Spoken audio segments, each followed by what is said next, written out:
Hey folks, part two of the supply curve. So in the previous example, we saw the relation between quantity and price with supply, that it is directly related. So as the price of a good decreases, producers are going to produce less. Law of supply. We also talked about as to why a price change that can lead to an increase or decrease in quantity supplied can lead into a market failure, and only a price change would cause that movement along the supply curve. So today I want to focus on the shifts in the supply curve.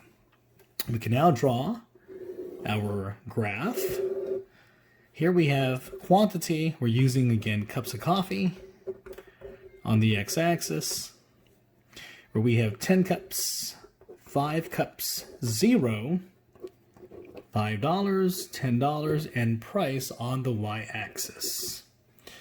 We are using 5 cups of coffee, $5 as point A. We're going to focus on the supply curve, which is an upward sloping curve. Label this Starbucks.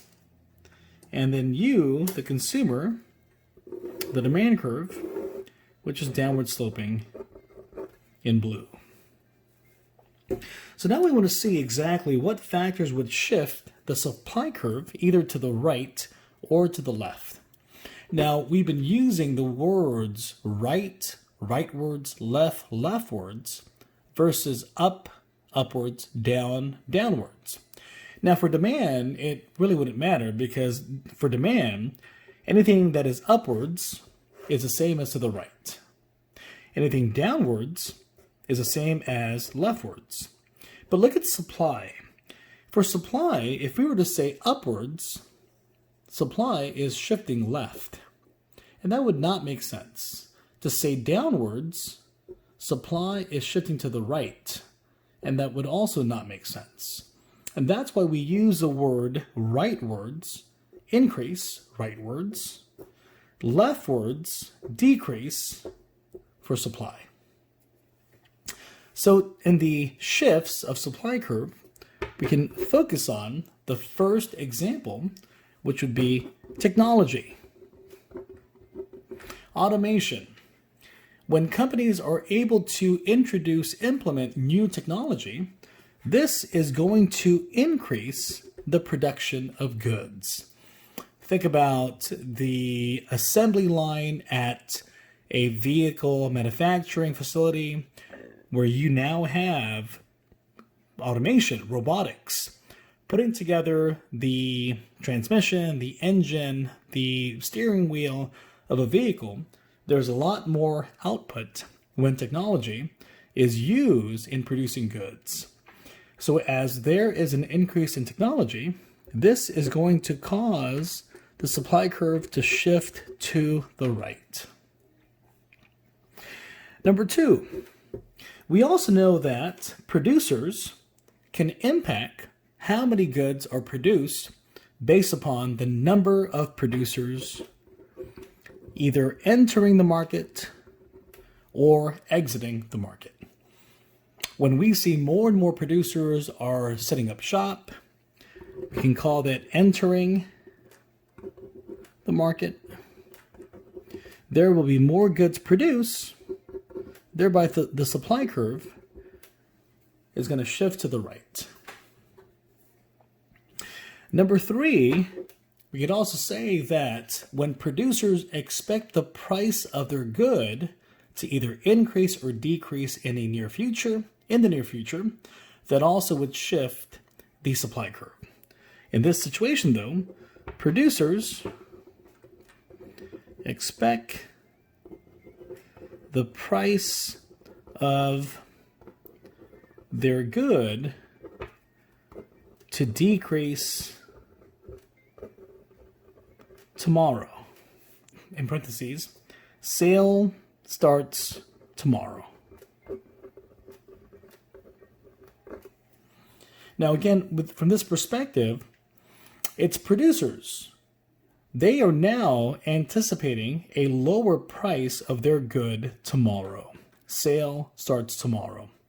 So today, producers are willing to produce more to sell at a higher price today, because tomorrow the price will decrease.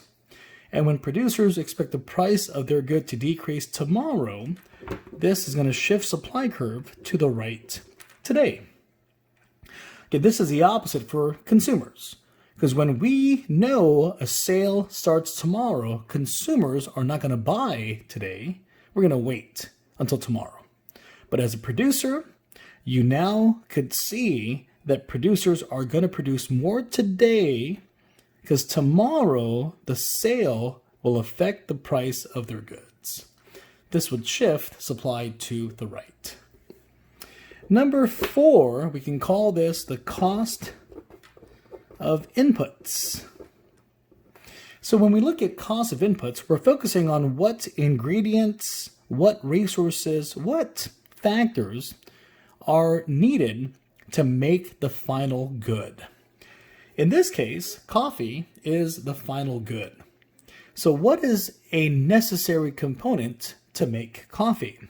Well, I believe to make coffee, you need to have coffee beans. So this is an input. Coffee beans is an input in making coffee. Just like how steel, aluminum, plastic, rubber are components in making a vehicle. And the vehicle is the final input, the final good, as I should say. So if coffee beans, there is a lot, all because of a good harvest, we can see an increase in the coffee beans. The cost of inputs is going to decrease. The supply curve is going to shift to the right. So if farmers are experiencing a good season, plentiful of coffee beans, there's going to be a decrease in the cost of inputs, and that will shift supply to the right. And the last factor to shift supply is that of a subsidy